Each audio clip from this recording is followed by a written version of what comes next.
Welcome to my TV news. ప్రియుడి auto కోసం కొడుకును అమ్మిన కసాయి తల్లి.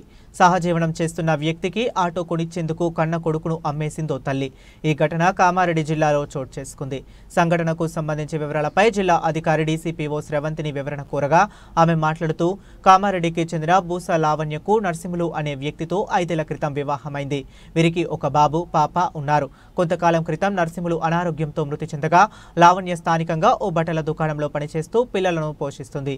ఈ క్రమంలో లింగంపేట మండలంలో పరమల గ్రామానికి చెందిన చాకలి సాయిలు అనే వ్యక్తితో లావణ్యకు వివాహేతర సంబంధం ఏర్పడింది. ఈ విషయం తెలిసి సాయిలు భార్య అతడిని వదిలేసి వెళ్లిపోవడంతో లావణ్య, సాయిలు కూలి పనులు చేస్తూ సహజీవనం సాగిస్తున్నారు.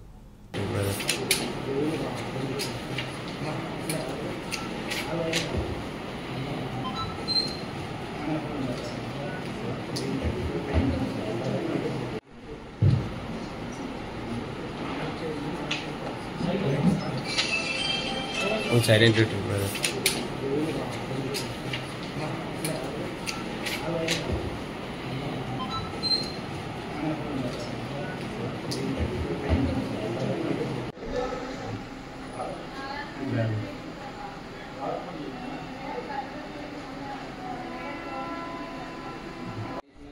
మావాడు నిజామాబాద్ మామూలుగా ఇంకా అక్కిళ్ళు దిక్కిళ్ళు ఇంకోటి పోలీస్ స్టేషన్ బోర్డు ఇవి ఈ బోర్డులు అని ఒక వయసు ఉన్నాక కథ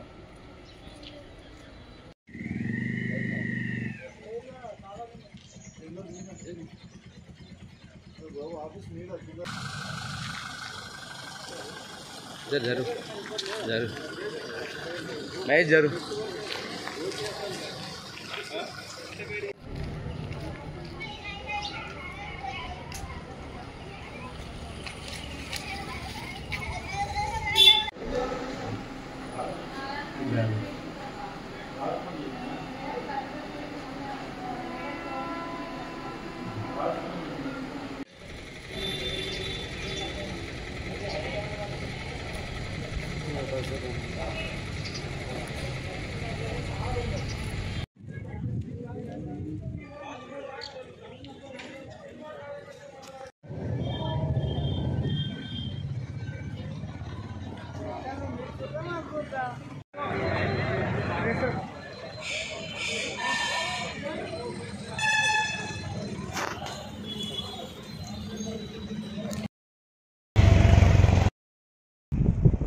ఈ నెల 4వ తారీఖున మాకు వచ్చిన ఇన్ఫర్మేషన్ ఏంటంటే బూస లావణ్య అనే ఒక మహిళ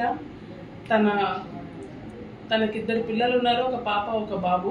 బాబు వయసు 5 సంవత్సరాలు, పాప వయసు 4 సంవత్సరాలు.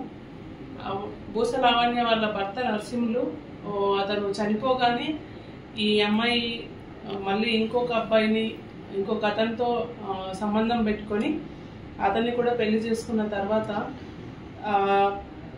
ఆ పెళ్లి చేసుకున్న అతనికి ఆటో కొనియాలన్న ఉద్దేశంతో ఈ బాబుని 50,000కి అమ్మడం జరిగింది.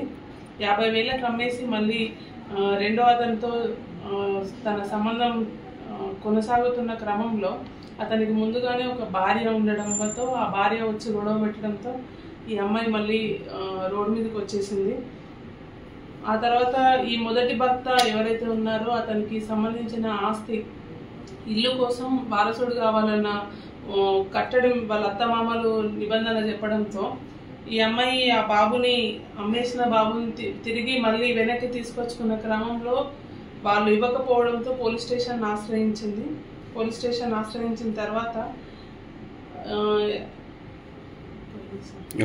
తన కొడుకైన నిఖిల్ని పర్మల గ్రామానికి చెందిన దుదేకుల నసీమా బేగం అనే ఆమెకి 50,000 రూపాయలకు అమ్మడం జరిగింది.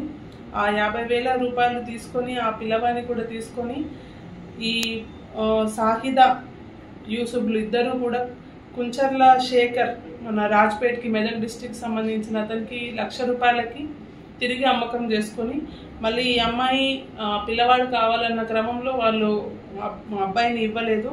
ఈ క్రమంలోనే మాకు ఇన్ఫర్మేషన్ వచ్చింది. ఇన్ఫర్మేషన్ వచ్చిన తర్వాత 5 పైన లావణ్య పైన, అదేవిధంగా ఆమె పెళ్లి చేసుకున్న చాకలి సాయి కుమార్ పైన, ఈ బాబును తీసుకున్న వారిపైన, ఈ అందరిపైన కూడా మొత్తం 5 పైన ఎఫ్ఐఆర్ నమోదు చేయడం జరిగింది.